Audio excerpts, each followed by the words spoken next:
About 3,200 miles separate the Dominican Republic from California. That's a long journey for any kid, but for the Giants' top prospect, Marco Luciano, it's taken him years to get here.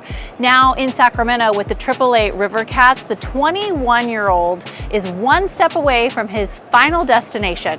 And if there was ever a player destined to be a San Francisco Giant, it's probably the one born in San Francisco de Macorís. Very excited to get a chance to finally meet Marco Luciano, one of the Giants' top prospects. We're so glad you're with the River Cats, very excited about your future. And I just wanted to start with where you're from, Pimentel in the Dominican Republic, and what childhood was like for you there. Play de Pimentel, entonces... So like any normal kid, I played in Pimentel. I got closer to the sport, and then from there I started playing more and more, and until I started becoming better into the sport.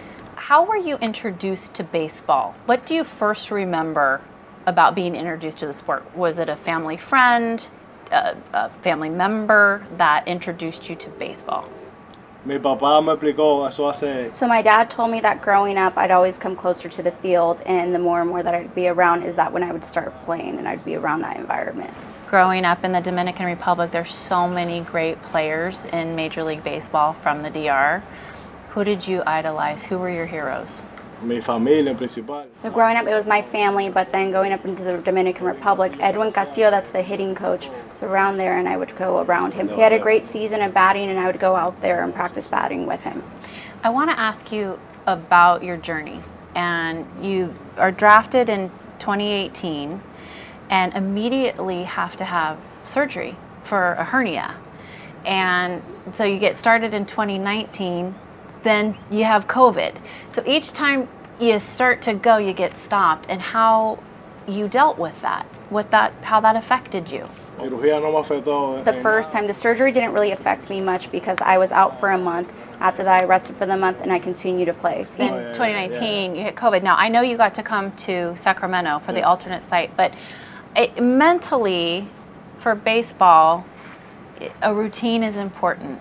Consistency is important, and you kept having your career stopped. So it was actually the opposite. It didn't stop me once the pandemic happened. It actually gave me the motivation to continue going and to create a routine. Let's talk about the different challenges of minor league baseball. So you have recently been promoted from AA to AAA. What's been the most challenging part of this journey from low A to AAA? When I really noticed the difference, it was when I got to AA, because from there it started really feeling like a major league experience. I started getting harder pitches, faster pitches, playing more with a bigger league mentality with better players. What adjustments have you had to make with that? You know, as you get promoted, so do pitchers. The pitching gets harder. I know the game gets fast. A lot of players say, I need to slow the game down. I know that's hard to do. So what have you learned? What adjustments have you had to make in your hitting and your defense? I had to get more accustomed with the hitting box. The pitchers love to play with the strike zone, so I had to get used to with all those different throws. Just the pitchers love to play with the strike zone. This season, so many of the guys you've played with have gone up to the Giants, been promoted to the big leagues. How does that motivate you when you see your teammates go? I always feel really proud of them. They are your teammates. They are your friends. So seeing them go to the show is really exciting because that gives me motivation. If they can do it, I can do it. You are so close to where you want to be.